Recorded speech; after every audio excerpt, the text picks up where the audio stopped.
C'est pour nous un privilège de vous savoir abonner à cette chaîne. Et nous voulons davantage vous encourager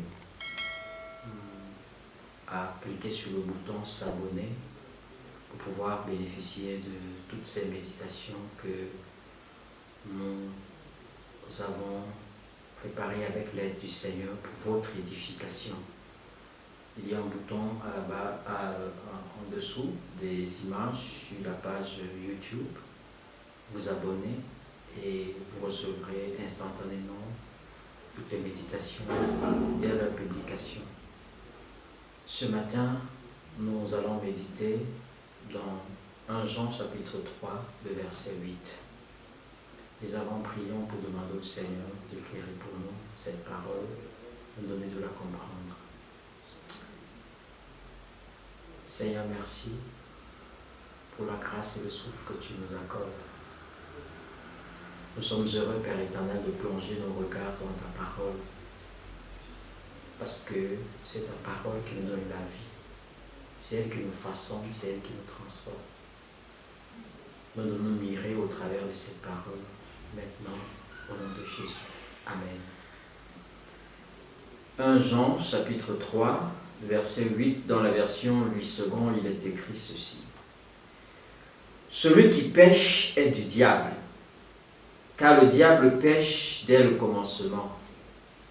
Le Fils de Dieu apparut afin de détruire les œuvres du diable.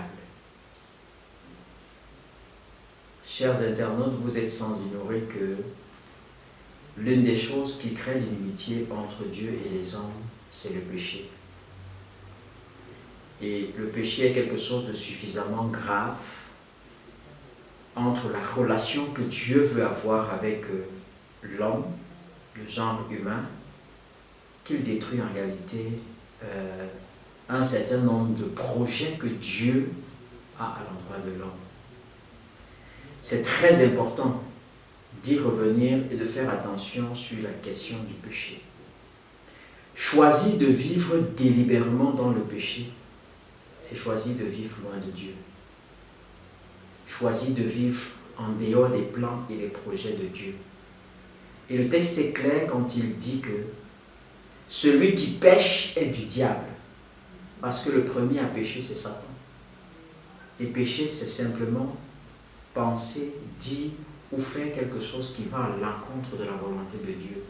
Chaque fois que tu t'opposes à la volonté de Dieu, chaque fois que tu penses des choses qui sont contraires à la volonté de Dieu, chaque fois que tu dis quelque chose qui est contraire à la volonté de Dieu, ou que tu agis d'une manière contraire à sa volonté, tu es dans le péché.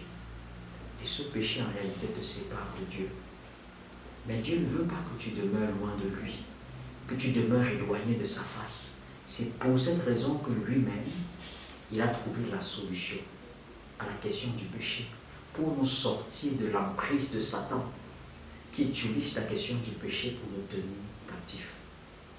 Vous savez, le péché est la seule porte par laquelle est-ce que Satan peut nous tenir d'une manière légale et influencer négativement notre vie. Quand il n'y a pas de péché non confessé dans la vie de quelqu'un, Satan est dans l'impossibilité d'influencer d'une certaine manière la vie de cette personne. On a donc besoin, toi aussi, d'abandonner véritablement la vie du péché. La suite du texte nous dit quelque chose qui est très, très intéressant. C'est que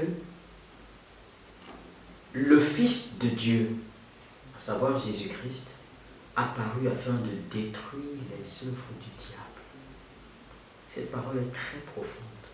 Si Jésus est venu, c'est pour détruire les œuvres du diable. Et nous savons que Jésus a tout accompli à la croix. Ça veut dire que par sa mort à la croix et sa résurrection, toutes les œuvres du diable sont détruites dans ta vie. Alléluia. Désormais, donc, tu peux expérimenter la victoire sur Satan parce que cette victoire a été acquise par Jésus-Christ à la croix.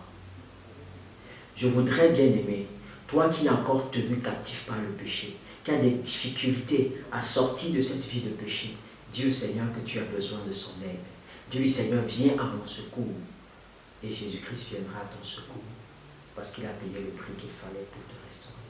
Sois abondamment béni et garde cette parole dans ton cœur et choisis de marcher dans la vérité, loin du péché, désormais dans ta vie. Au nom de Jésus. Amen. Passez une excellente journée.